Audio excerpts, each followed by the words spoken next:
बड़े भारी सरोवर में महाबली ग्राह के गजेंद्र का पैर पकड़ लिया। जब बहुत थक कर वह घबरा गया, तब उसने अपने सूंड से कमल लेकर भगवान को पुकारा। हे आदि पुरुष, हे समस्त लोकों के स्वामी, हे श्रवण मात्र से कल्याण करने वाले। उसकी पुकार सुनकर अनंत शक्ति भगवान चक्रपाणी गरुड़ की पीठ पर चढ़कर वहां आए और अपने चक्र से उन्होंने ग्राह का मस्तक उखाड़ डाला। इस प्रकार कृपा परवश भगवान ने अपने शरणागत गजेंद्र की सूंड पकड़कर उस विपत्ति से उसका उद्धार किया। भगवान वामन अदिति के पुत्रों में सबसे छोटे थे, परंतु गुणों की दृष्टि से वे सबसे बड़े थे, क्योंकि यज्ञ पुरुष भगवान ने उस अवतार में बलि के संकल्प छोड़ते हुए ही संपूर्ण लोकों को अपने चरणों में से ही नाप डाला।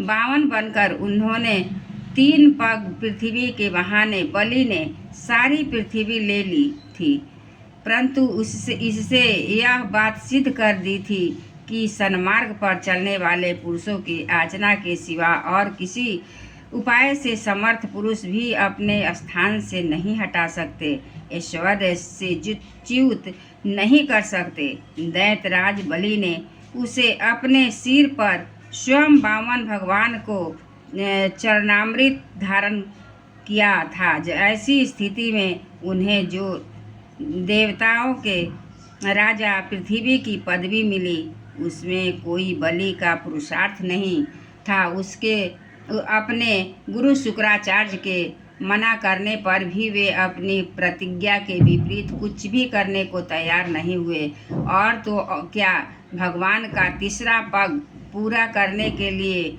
उनके चरणों में सिर रखकर उन्होंने अपने आप को भी समर्पित कर दिया। नारद, तुम्हारे अत्यंत प्रेम भाव से परम प्रसन्न होकर यह हंस के रूप में भगवान ने तुम्हें जो ज्ञान और आत्म तत्व को प्रकाशित करने वाले भगवान धर्म का उपदेश किया, वह केवल भगवान के शरणागत भक्तों को ही सुगमता से प्राप्त होता है। वे ही भगवान स्वयंभू आदि मनवंतरों में मनु के रूप में अवतार लेकर मनु वंश की रक्षा करते हुए दशों दिशाओं में अपने सुदर्शन चक्र के समान तेज से बेरोक टोक निष्कंटक राज करते हैं।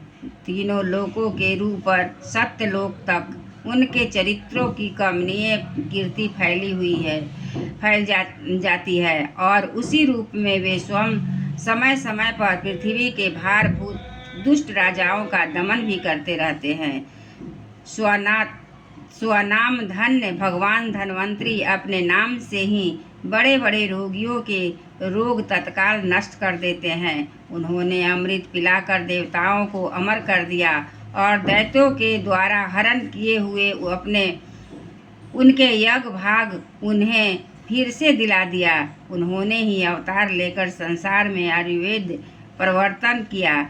जब संसार में ब्राह्मण द्रोही आर्य मर्यादा का उल्लंघन करने वाले नारकीय क्षत्रिय अपने नाश के लिए ही देववश बढ़ जाते हैं और पृथ्वी के कांटे बन जाते हैं, तब भगवान महापराक्रमी परशुराम के रूप में अवतीर्ण होकर अपने तीखी धार वाले फरसे से 21 बार उनका संहार करते हैं। मायापति भगवान हम पर अनुग्रह करने के लिए अपनी कलाओं भरत, शत्रुघ्न और लक्ष्मण के साथ श्री राम रूप में इक्ष्वाकु के वंश में अवतीर्ण होते हैं। इस अवतार में अपने पिता की आज्ञा का पालन करने के लिए अपनी पत्नी और भाई के साथ वे वन में निवास करते हैं। उसी समय उनसे विरोध करने के लिए रावण उनके हाथों मरता है। त्रिपुर विमान को जलाने के लिए उद्धत शंकर के समान जिस समय भगवान राम शत्रु की नगरी लंका भस्म करने के लिए समुद्र तट पहुँचते हैं, उस समय सीता के वियोग के कारण बढ़ी हुई क्रोधाग्नि उनकी आंखों आखिर इतनी लाल हो जाती है कि उनकी दृष्टि से ही समुद्र मगरमच्छ, सांप, ग्राह आदि जीव जलने लगते हैं और भय से थर थर कांपता हुआ समुद्र झटपट उन्हें मार्ग दे देता है। जब रावण की कठोर छाती से टकराकर इंद्र के वाहन ऐरावत के दांत चूर चूर होकर चारों ओर फैल जाते हैं, जिससे दिशाएं सफेद हो जाती है, तब दिग्विजय रावण घमंड से फूलकर हंसने लगता है।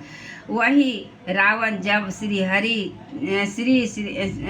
रामचंद्र जी की पत्नी सीता को चुराकर ले जाता है और लड़ाई के मैदान में उनसे लड़ाई के लिए गर्वपूर्वक आता है, तब भगवान श्री राम ने धनुष की टंकार से ही उसका वह घमंड प्राणों के साथ तत्क्षण विलीन हो जाता है। एक बार बोलिए श्री कृष्ण भगवान की जय। वृंदावन बिहारी लाल की जय।